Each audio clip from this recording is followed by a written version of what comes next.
Quero compartilhar uma palavra com os irmãos. Vou procurar ser breve, objetivo. Essa palavra ela traz a respeito do Evangelho de Jesus Cristo. E entendemos que como igreja hoje, diante de todos aqueles que nos acompanham, ou até mesmo pela maneira tradicional, ou por aquilo que for inserido em nós, existe fortemente a condição e a necessidade de mudar a maneira de pensar. Devemos erradicar a nossa mente, a ideia de que o perdão dos pecados, amados, não é, como muitos pensam, um ensinamento simples. Muitos acreditam que falar de perdão de pecado é simples, é algo pequeno, é algo sem poder, é algo sem significado. Mas quando nós olhamos para a palavra de Deus, nós vemos que o objetivo de Jesus Cristo é derramar o sangue como remissão dos nossos pecados, é pagar o preço que era exigido pela minha vida, pela sua vida e pela vida da humanidade. Amém? Eis o Cordeiro de Deus que tira o pecado do mundo. E quando nós olhamos para as Escrituras, nós vemos o Evangelho de Paulo, a pregação de Paulo. E se muitos acham ainda que o perdão dos pecados é algo simples, eu pergunto: se realmente é simples, por que tantos crentes evitam e são derrotados por falta de entendimento? Diga para a pessoa do seu lado: Jesus Cristo te chama para reinar em vida.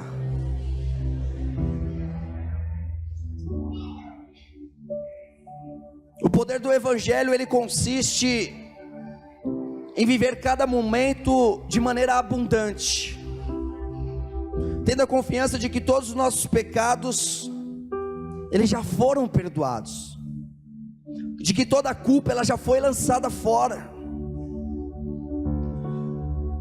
Basta comparar esse modo de vida como viver tendo um sentimento de condenação, de culpa.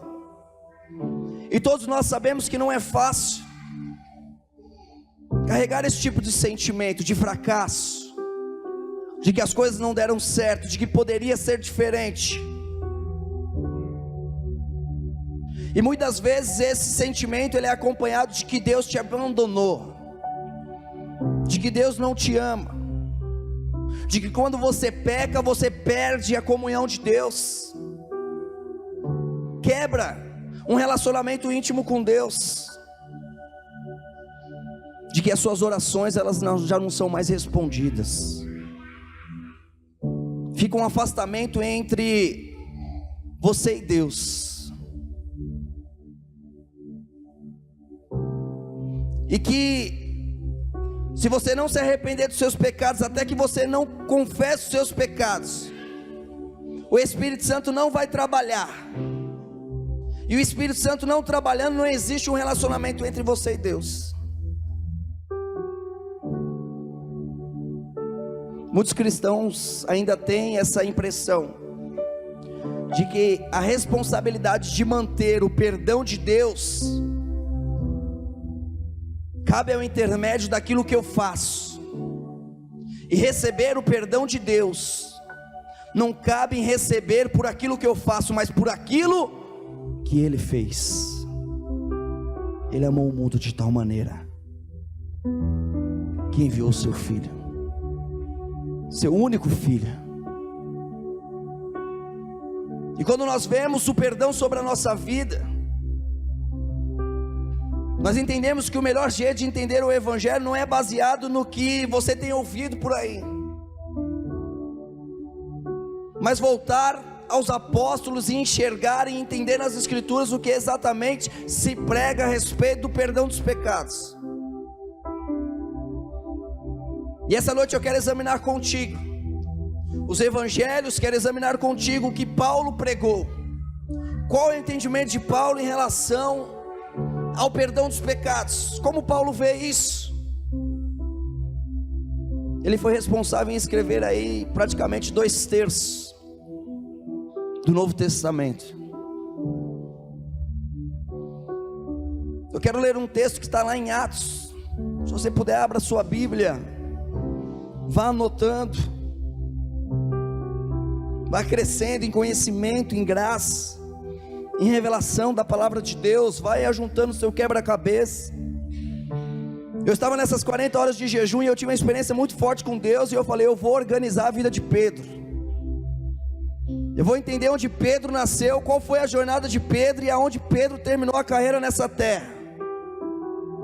Eu vou buscar informação por informação, versículo por versículo, e eu vou agrupar esse quebra-cabeça da vida de Pedro, porque existe uma resposta para mim aí.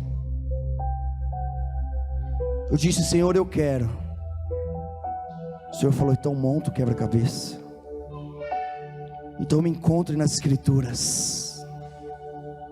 Que tanto que você me quer?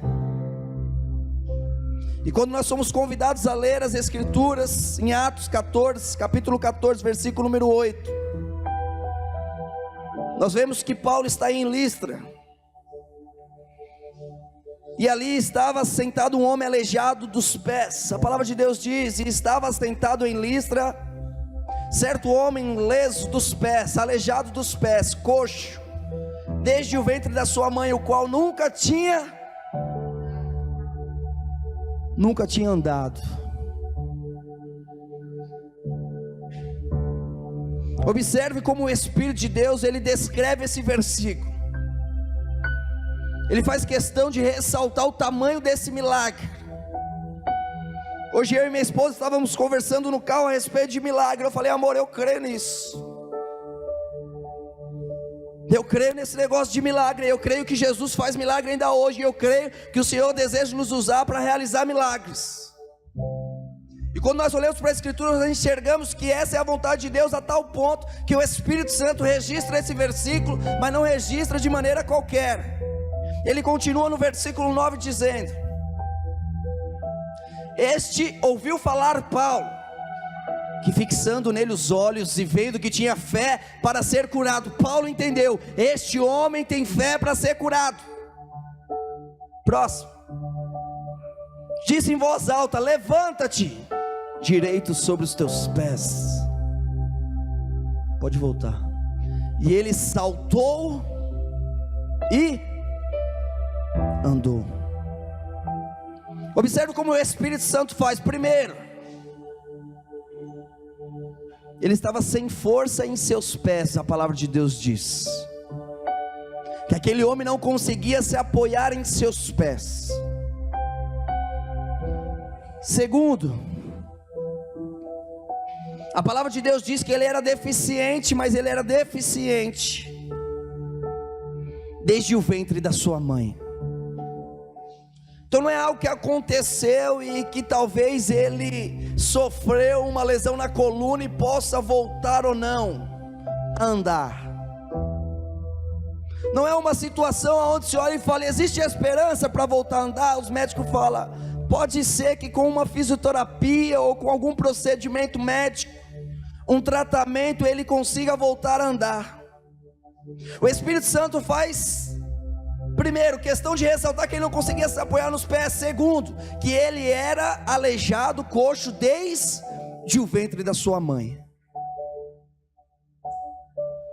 E o Espírito Santo diz mais, ele diz, ele jamais tinha andado. Ele nunca andou na vida. Você já viu um nenenzinho quando começa a andar, como é que é? Um nenê perfeito, cheio de saúde. Ele vai andando ainda meio assim, né? Inseguro. E o Espírito Santo diz que aquele marmanjo, aquele coxo, aquele aleijado estava ouvindo a palavra de Paulo. Nunca andou na vida, nasceu aleijado. E Paulo disse para ele, pôs-se de pé. E ele saltou e andou.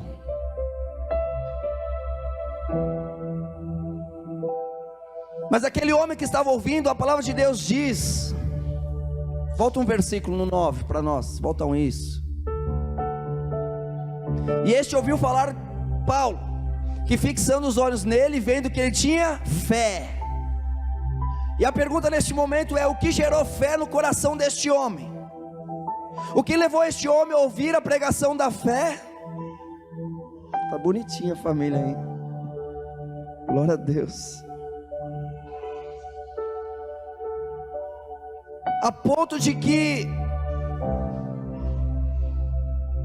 levasse ele a andar. Eu quero te mostrar isso, está lá em Romanos. Abre para mim Romanos 10:17. A Bíblia diz que a fé vem pelo ouvir a palavra, e a palavra de... Estamos divididos. Romanos 10:17. A palavra de Deus diz que logo a fé é pelo ouvir, e ouvir a palavra de Cristo. Amém? Já falamos em outra ocasião que essa tradução não é a melhor, tem erros, de sorte que a fé é pelo ouvir, e ouvir a palavra de Deus, está dizendo ali, mas é a palavra de Cristo, porque no original a palavra que está ali é Christos, de Cristo. Então a fé que foi gerada naquele homem, amados, foi no momento em que ele estava ouvindo a palavra de Cristo. O homem de Listra, ele ficou cheio de fé, porque ouviu essa palavra cheia de poder. Eu sei que em muitas traduções, assim como essa que nós estamos vendo, e talvez aí na sua Bíblia também, esteja falando que é a palavra de Deus, mas existe diferença, muita diferença, porque ao estudar no original nós vemos que a palavra ali é Cristo, e quando nós olhamos a intenção de se falar a palavra de Deus, traz também, juntamente com a palavra de Deus, os 10 mandamentos de Moisés.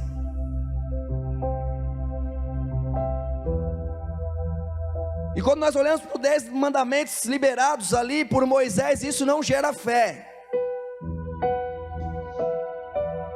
Não há liberação de fé ao ouvir 10 ordenanças para a sua vida. Eu estava brincando, nós estávamos nas 40 horas aqui de jejum, e nós estávamos na cozinha. Aí nós falamos: quem é que vai fazer o café? Eu falei: pô, eu não manjo muito. Aí o outro falou: eu faço. E aí no momento que eu falei para ele: mas tem que ser café bom, viu? Eu coloquei o mandamento número 1, café bom. Mandamento número 2, e o pessoal aqui é bem crítico, hein? Não precisou de outros 8, ele disse: então eu não vou fazer não. Ele prontidão levantou da cadeira e disse: eu faço. Após 2 mandamentos ele disse: tem outra pessoa aí melhor, mais capacitada do que eu para fazer? Perdeu a esperança, a fé. Quando nós olhamos em relação, é uma analogia, logicamente, para a gente entender um pouco mais, que isso não significa que você deve ouvir somente a pregação do trecho da Bíblia no qual está grafado em vermelho Jesus falando, porque sabemos que Jesus está por toda parte. Existem sombras no Antigo Testamento de Jesus, e eu amo encontrar essas sombras. Somente quando Cristo é pregado, é transmitido fé. Somente quando Cristo é pregado, é transmitido esperança. Você pode pregar de Gênesis a Apocalipse na perspectiva de trazer Jesus com muita facilidade. Cristo está oculto no Antigo Testamento, e Cristo é revelado no Novo Testamento. Mas agora eu volto exatamente àquilo que Paulo pregou, e eu pergunto: o que Paulo pregou? Qual era a pregação de Paulo? E aí nós temos que voltar lá no homem de Listra. O que será que Paulo estava pregando de tão poderoso a ponto de colocar um homem aleijado desde o ventre da sua mãe, que nunca havia andado de pé? O que é de tão poderoso assim que nós carregamos ainda hoje conosco? O que há de tão poderoso assim que a igreja de Jesus Cristo carrega como algo de valor? O Senhor estava falando com uma pessoa ontem, e o Senhor liberou uma palavra dizendo: assim como os garimpeiros buscam por ouro, você buscará por mim, e todos verão o quão valoroso eu sou na sua vida.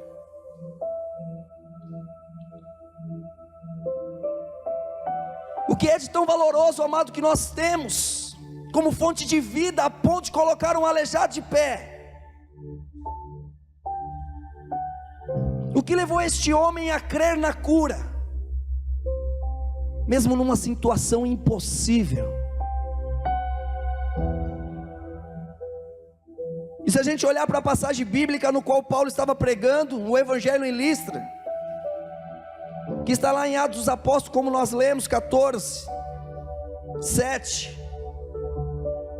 Atos dos Apóstolos 14, 7 diz: e ali pregavam o evangelho. Um versículo tão pequeno que começa a trazer para nós a exatidão da palavra de Deus. O que Paulo estava fazendo naquele lugar, e diz: e ali pregava o evangelho. Ele não diz que estava ensinando a respeito da cura divina.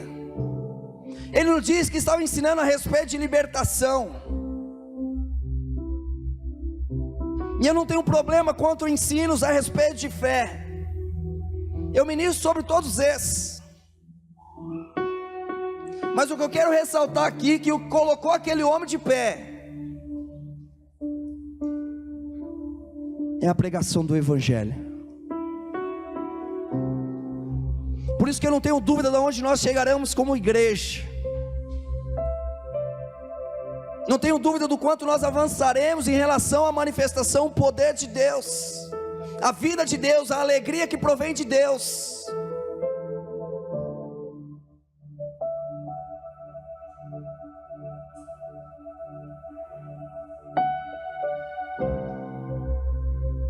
Em todo caso, quando nós vemos que Paulo estava pregando ali o evangelho, é nítido que todos nós queremos saber o que exatamente ele estava dizendo, para que possamos juntos como igreja pregar a mesma mensagem,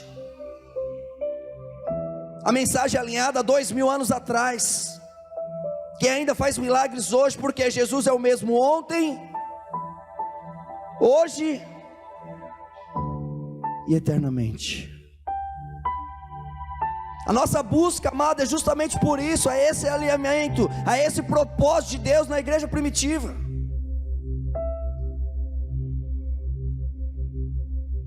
E é exatamente essa a vontade de Deus.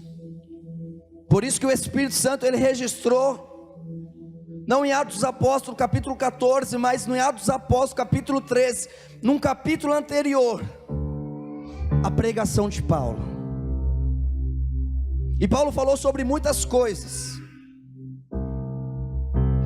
mas iremos perceber por si só qual era o principal motivo da sua mensagem, o que culminava no centro da mensagem de Paulo.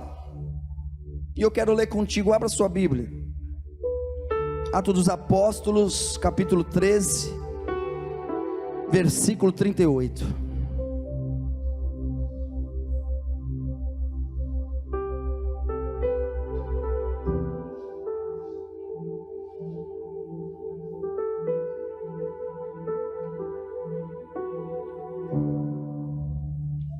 Diz assim: seja vós, pois, notório, homens irmãos, que por este se vos anuncia a remissão dos pecados. Amém? Vou ler de novo. Seja vós, pois, notórios, homens irmãos, que por este se vos anuncia a remissão dos pecados. Próximo. E de tudo o que pela lei de Moisés não pudeste ser justificados, por ele é justificado todo aquele que... O cerne da mensagem de Paulo. Se você pudesse resumir a mensagem de Paulo, como ele começou e como ele terminou, aonde ele queria chegar, nisso. E se você quer conhecer a mensagem inteira de Paulo, pode acompanhar no capítulo 13 aí, que você vai ver na sua totalidade, e certamente o Espírito Santo falará ainda mais do teu coração. O poder do evangelho que Paulo pregou é encontrado no perdão dos pecados para todo aquele que crê. Não há outra qualificação para o perdão dos pecados. Muitos acreditam, como eu disse inicialmente, que o perdão do pecado ele vem quando eu me arrependo e digo: Senhor, me perdoa, e só assim eu posso me relacionar com Deus. Mas não, o perdão do pecado está em crer em Cristo Jesus, porque começou dele. Quando eu vou para o Senhor ao arrependimento, eu vou: Senhor, eu sei que o Senhor me perdoou, eu sei que Jesus morreu na cruz por mim. É esse meu arrependimento no Senhor, com consciência de perdão, com consciência de um relacionamento íntimo. A antiga aliança, amado, ela estava fundamentada na justificação, pelas obras, pela obediência dos mandamentos, das regras. Você precisa ter um bom desempenho para ser perdoado. E muitos ainda acham que a mensagem do perdão dos pecados é uma mensagem simples, mas continuam caminhando na questão do perdão dos pecados pela obediência, e não para todo aquele que crê, conforme as Escrituras nos ensinam. A nova aliança da graça é fundamentada inteiramente na justificação pela fé. Diga: pela fé. Diga: eu creio em Cristo Jesus.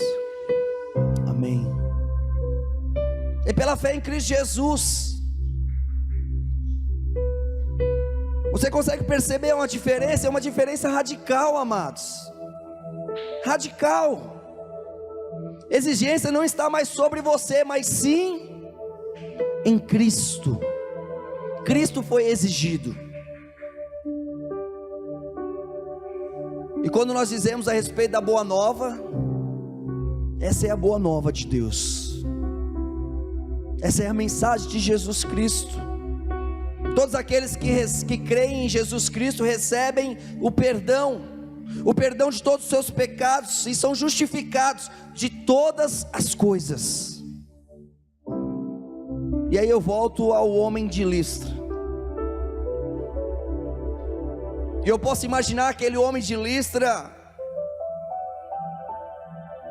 que respondeu ali diante de Paulo, quando viu Paulo anunciando aquela mensagem. E ele estava ali aleijado, desde o ventre da sua mãe, sempre carregado, não conseguia andar. E eu vejo aquele homem ali pensando: Senhor, coloca para nós João 9, capítulo 9, versículo 2, porque eu quero te mostrar o que eles pensavam naquela época a respeito de doenças, a respeito de enfermidades. Pessoas que andavam com Jesus, em certa ocasião perguntou, né? E os seus discípulos lhe perguntaram: Rabi, mestre, quem pecou, este ou seus pais, para que nascesse cego? E Paulo se depara diante de um paralítico desde o ventre da sua mãe, que estava ali com os seus pés tortos, nunca tinha desapoiado o seu corpo diante dos seus pés, nunca havia andado, e de repente ele começa a ouvir a mensagem poderosa do perdão dos pecados, e ele ali estava pensando, dizendo: eu nasci assim porque os meus pais erraram, eu nasci assim porque eu fiz alguma coisa errada, alguém errou, tem algum erro no meio do caminho, é por isso que eu sou assim, é por isso que eu sou torto, é por isso que todo mundo anda, é por isso que eu não ando, é por isso que todos me rejeitam, existe algo lá atrás que eu não posso mudar, e por isso eu estou pagando por isso. Eu posso imaginar esse homem ali com um turbilhão de pensamento, de sentimento, no momento em que escuta a palavra de perdão de pecados.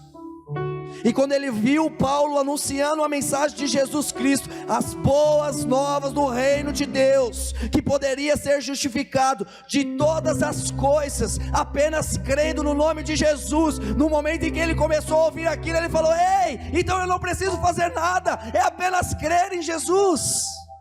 Enquanto ele estava num conflito interno, de fé, de alinhamento com a mensagem de Deus poderosa, quando ele ouviu Paulo pregando sobre a boa nova de Cristo, a fé encheu o seu coração, e acredito eu, com lágrimas nos olhos, aquele homem estava ouvindo aquela mensagem, sentindo a presença de Deus, e ali já ignorando as suas pernas defeituosas, mas se sentindo nos braços, nas asas do Altíssimo. No momento em que Paulo percebe a fé daquele homem, ele se direciona até ele e diz: ei, coloca-se de pé. Aquele homem salta e anda.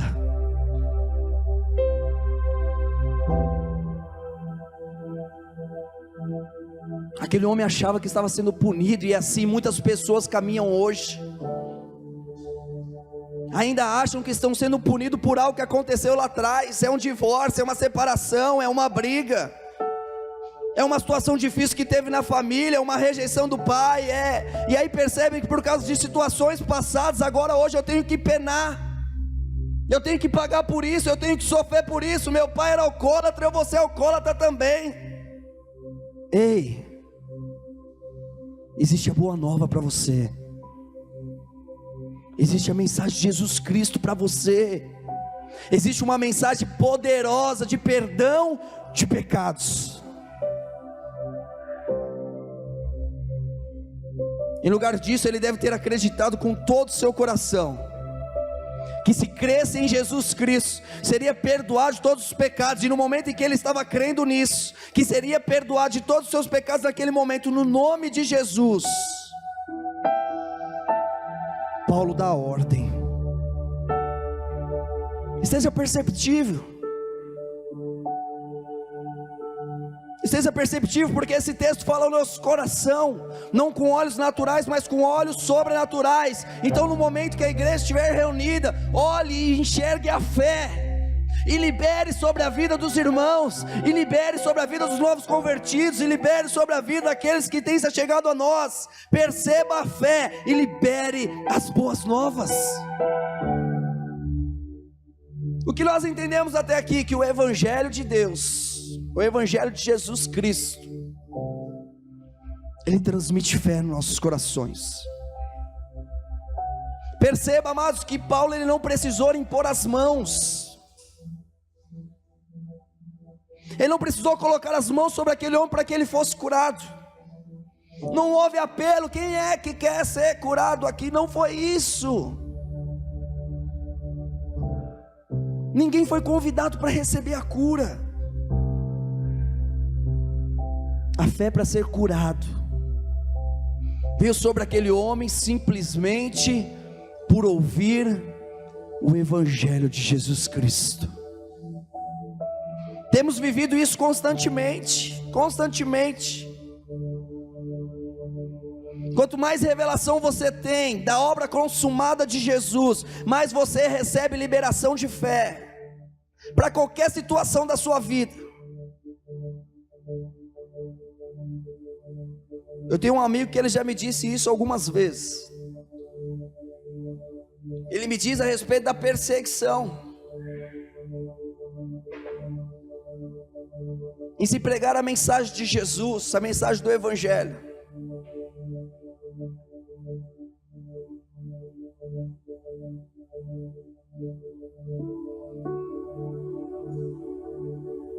Quando nós olhamos para a vida de Paulo, amado, nós vemos que Paulo ele era uma pessoa no qual era perseguida. Nós já compartilhamos isso. Era uma pessoa que muitas das vezes apanhou, saiu fugido, porque ele ministrava as boas novas de Jesus Cristo.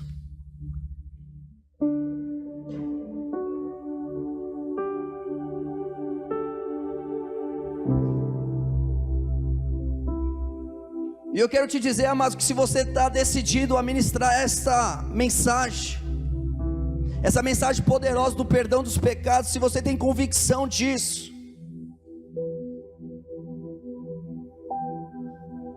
a perseguição virá.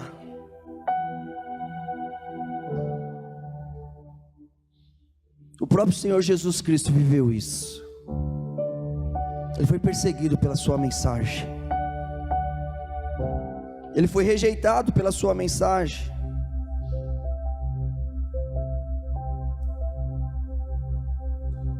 E eu quero te explicar algo, amado, porque é uma linha tão fina que nós caminhamos hoje. Que nesta terra, o único povo que conseguia entender as leis de frente para trás, de trás para frente, andar até mesmo com as leis aqui escritas no corpo, nas roupas, na vestimenta. Aqueles que eram especialistas, que conhecia a lei do avesso, eles não reconheceram o autor da lei, não reconheceram Jesus, que estava bem ali diante deles. E isso não é impressionante? Esse fato nos mostra que o legalismo, a religião, ela cega, ela impede. Em certa ocasião, foi registrado nas Escrituras: tem olhos, mas não veem; tem ouvidos, mas não ouvem. Por outro lado, eu quero te chamar a atenção, porque pessoas, aqueles que reconheceram Jesus Cristo, eram pessoas perdidas. As pessoas que reconheceram as boas novas, o poderoso Evangelho de Deus, no perdão dos pecados, eram prostitutas, eram ladrões, eram cobradores de impostos, eram rudes, pescadores, pessoas iletradas, que não conheciam a lei na sua profundidade, mas que encontraram uma fé na mensagem de Jesus, na bondade e no amor de Jesus.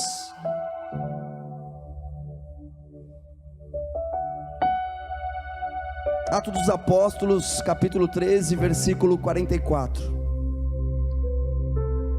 Veja o que aconteceu em Atos 13, após Paulo terminar de pregar. Os gentios, amados, eles suplicaram. Os gentios suplicaram para que o sermão fosse pregado no próximo sábado, na semana seguinte. A Bíblia registra que assim no sábado seguinte, quase toda a cidade de Antioquia se reuniu para ouvir a mensagem de Paulo sobre o perdão dos pecados, justificação pela fé, por meio da cruz de Jesus e a graça de Deus. E no sábado seguinte ajuntou-se quase toda a cidade para ouvir a palavra de Deus. Para que quase toda a cidade aparecesse, certamente aquela mensagem que foi ministrada por Paulo, ela se espalhou, ela ganhou proporção, ela ganhou relevância. No entanto, eu quero ler no versículo seguinte, e você vai perceber que havia um segundo grupo. E esse grupo que vinha em segundo lugar, ele já não estava tão feliz assim. Não estava feliz com aquilo que Paulo estava pregando. É o grupo dos fariseus.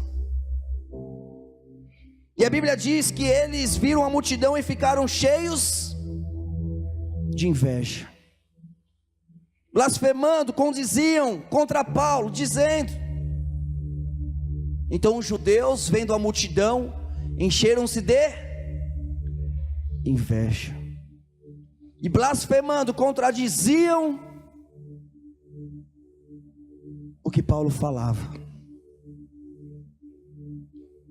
Os legalistas, guardadores da lei, eles ainda estão por aí hoje. E eu quero te dizer que a lei cega. E existem muitas pessoas que se dizem conhecer Jesus Cristo, mas ainda não conhecem as boas novas de Jesus Cristo. E continuam colocando duro rigor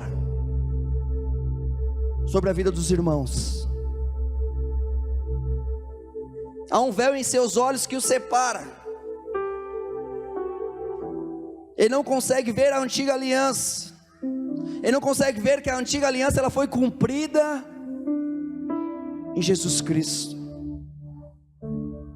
E quando eles veem os crentes alegres, felizes, cheios de paz, cheios de alegria, eles ficam cheios de inveja. Porque eles trabalham tanto, eles dependem tanto dos seus esforços, tanto da sua dedicação, tanto da sua postura, tanto das suas ordenanças, tanto da sua... e não consegue ver a vida de Deus.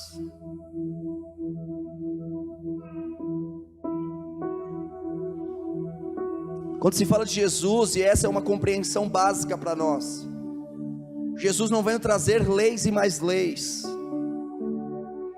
Ele veio para trazer uma vida abundante, amém?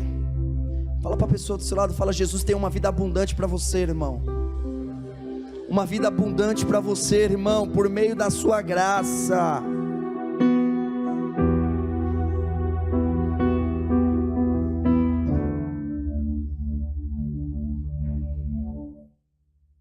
O sermão de Paulo, amados, quando nós olhamos e entendemos a pregação dele, nós vemos que ele terminou conforme,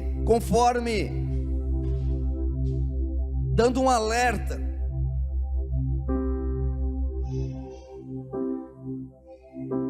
para as pessoas que se recusavam a crescer na graça e no perdão de Deus na nova aliança.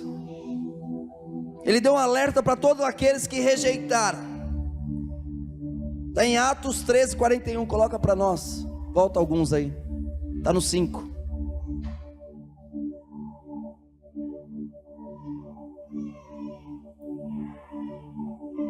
Vede, ó desprezadores, e espantai-vos e desaparecei, porque opero uma obra em vossos dias, obra tal que não crereis, se alguém vos contar.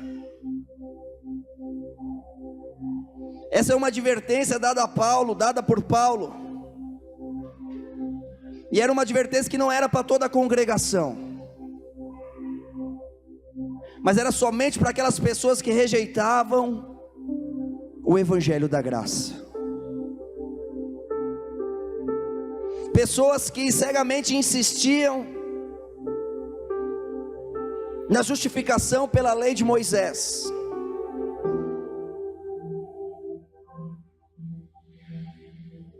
Corações duros, que não permitiam a vida de Deus fluir, críticos, pessoas distantes do Espírito de Deus.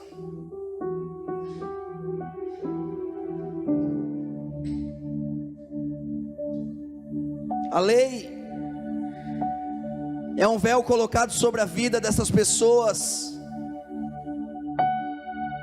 no qual não conseguem enxergar e se relacionar com Jesus. Mas graças a Jesus, Ele foi crucificado e o véu foi rasgado. E não existe mais separação entre o homem e Deus. E Jesus é quem faz o intermédio. Mateus 27:51. A Bíblia diz que quando Jesus entregou o Espírito, o véu no templo foi rasgado em duas partes. O véu é uma figura da lei de Moisés.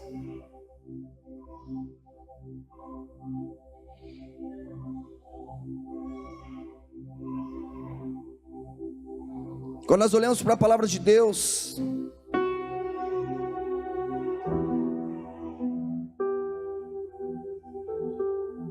nós vemos que o Evangelho, amados, o Evangelho é poder de Deus, amém? O Evangelho é poder de Deus. Em certa ocasião disse: eu não me envergonho do Evangelho. O perdão de pecados não é algo simples, mas algo poderoso e transformador. E eu não me envergonho do Evangelho, porque o Evangelho é poder de Deus. Romanos 1,16. Você já se perguntou, já que o Evangelho é poder de Deus, ou o que manifesta esse poder?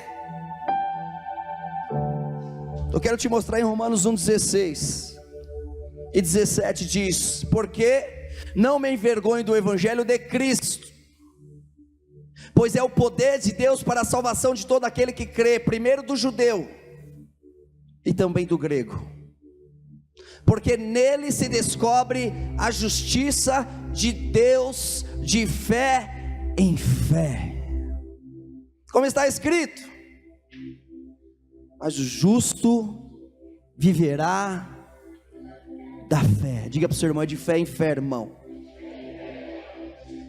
A justiça pela fé. E o evangelho que Paulo pregou, eu quero terminar essa mensagem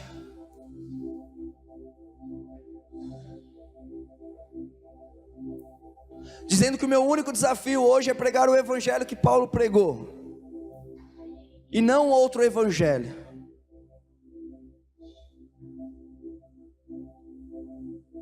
Pregar outro evangelho, amado, também era um assunto tratado por Paulo, no qual ele tratava com muita relevância e muita seriedade. Eu quero ler com os irmãos Gálatas 1:8, aonde Paulo, diante desse evangelho que é exposto hoje para a igreja, que tem poder suficiente para colocar um paralítico de nascença das duas pernas, que nunca andou de pé, aonde Paulo reconhece as boas novas de Jesus Cristo, e ele direciona a igreja, ele orienta a igreja em Gálatas 1:8, dizendo: mas, ainda que nós mesmos, ou um anjo do céu vos anuncie outro evangelho, além do que já vos tenho anunciado, seja anátema. Assim como já vou-lo dissemos, agora de novo também vou-lo digo: se alguém vos anunciar outro evangelho, além do que já recebeste, seja anátema. O que é anátema? Amaldiçoado. Ele está dizendo: qualquer outra pessoa, seja nós mesmos, mas se você perceber que há um outro evangelho, amaldiçoa, rejeita, lança fora, diga: não, isso não é para mim, esse não é Jesus, essas não são as boas novas daquele que vive, daquele que reina, daquele que está à direita do Pai.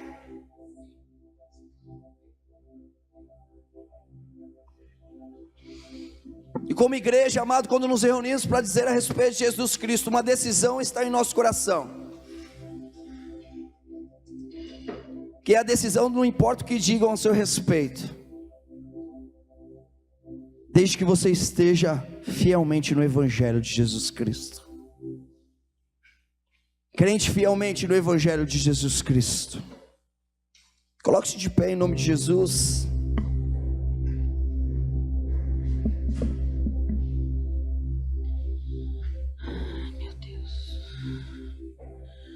Quando nós olhamos, o Evangelho é poder de Deus para quem? O Evangelho é poder de Deus para aquele que guarda a lei de Moisés, para todo aquele que confessa os seus pecados, para todo aquele que jejuar e fazer longas orações. Nenhum desses. A palavra de Deus diz que o Evangelho é poder de Deus para todo aquele que crê. Entenda isso. Ontem mesmo eu estava perguntando ao Senhor: como manifestar o seu poder, Senhor? como suprir a vida das pessoas que necessitam ser supridas pelo Senhor. Não é pela lei, não é confessando, não é orando, não é jejuando, mas é crendo no Evangelho, que se torna poder de Deus. Existe poder de Deus sobre a sua vida, irmão. Existe poder de Deus sobre a sua célula, sobre o seu ministério, sobre a sua casa, sobre a sua família. Essa é a justificação pela fé que Paulo pregou, e é isso que eu vou pregar. É isso que o Senhor tem para nós, amém? Vamos lá? Preparados?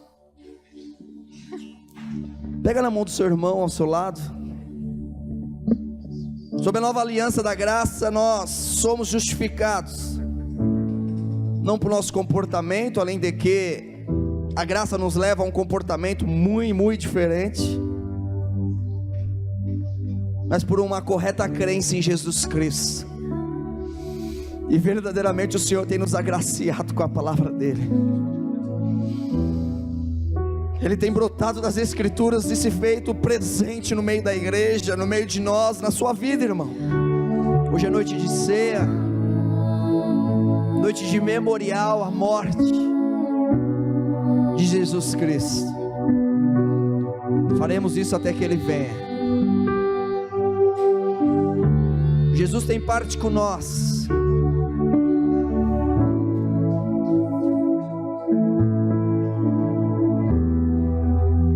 Jesus é o nosso verdadeiro alimento.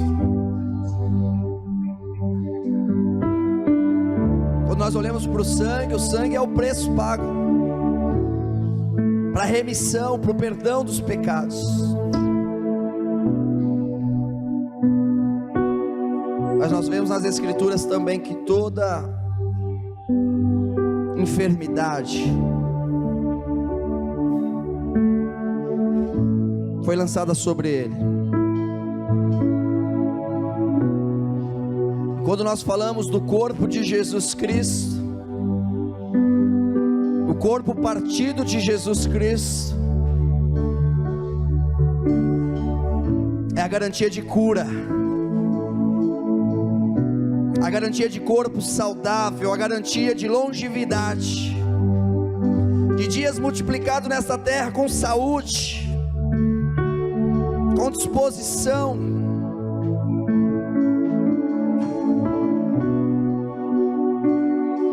Quando fazemos o memorial em Cristo Jesus, é o memorial da fé, onde nós dizemos: Senhor, nós cremos que o Teu sangue foi derramado por mim,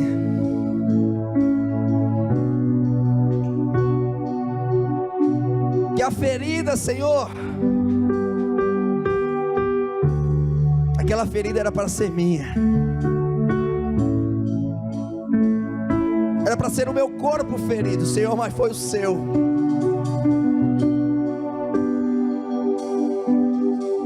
E diante dessa verdade nós nos reunimos, Senhor, recebendo aqui cura, prosperidade, vida e abundância.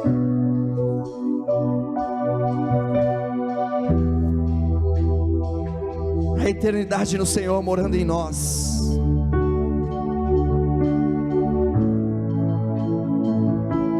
Jesus, nós nos reunimos e cremos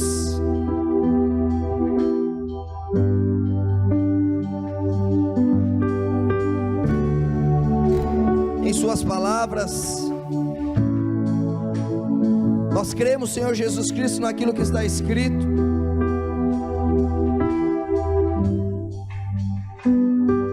no qual diz: porque eu recebi do Senhor o que também vos entreguei, que o Senhor Jesus, na noite que foi traído, Ele tomou o pão,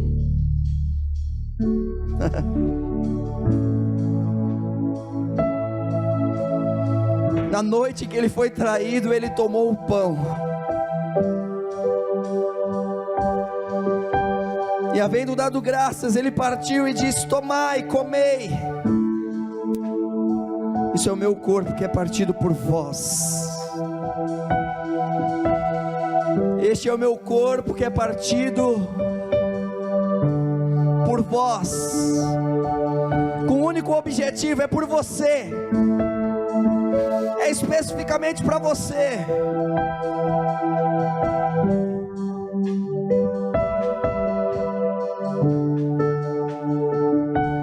É por você, Luiz. É por você, Cícero. É por você, Cássia. É por você, Ellen. É partido por vós. Fazer isto em memória de mim. Semelhantemente,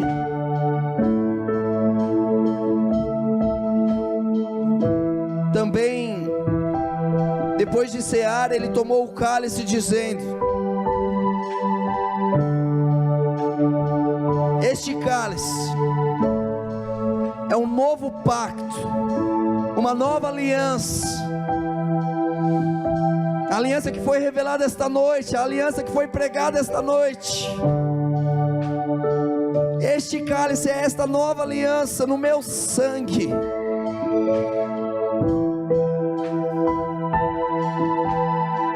Fazer isso todas as vezes que o beberdes em memória de mim, porque todas as vezes que comerdes deste pão e beberdes deste cálice, estarei anunciando a morte do Senhor até que Ele venha.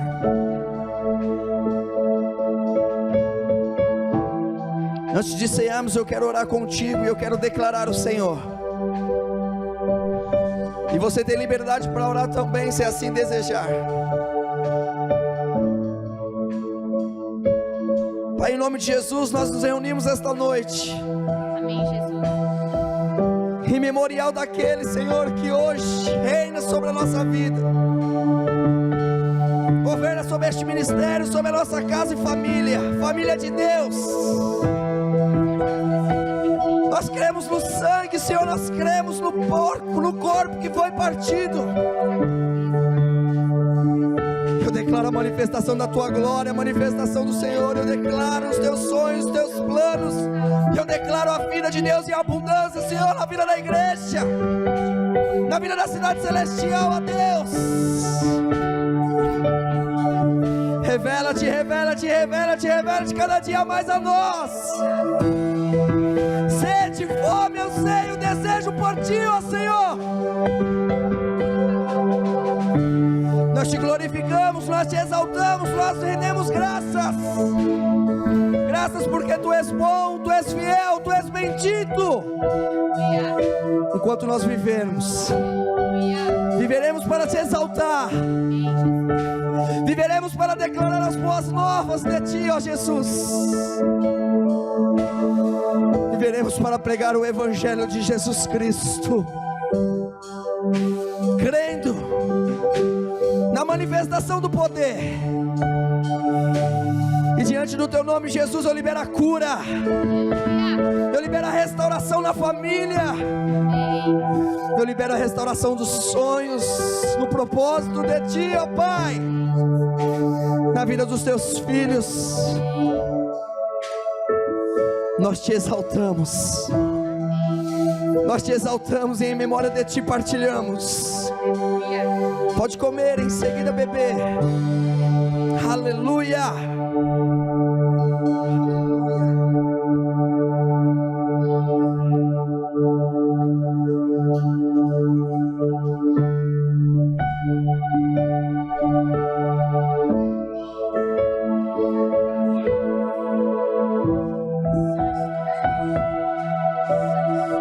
Aleluia. Erga suas mãos aos céus. Senhor, nós Te agradecemos, nós bendizemos. Aleluia. Em uma só voz, um só coração e um só entendimento, uma só fé, Senhor, nós dizemos obrigado, Jesus. Obrigado por nos trazer aqui esta noite. Obrigado por cuidar tão bem de nós, por nos amar, Senhor. por nos amar. Obrigado, Jesus. Nós cremos no poder da pregação, do perdão dos pecados, em nome de Jesus.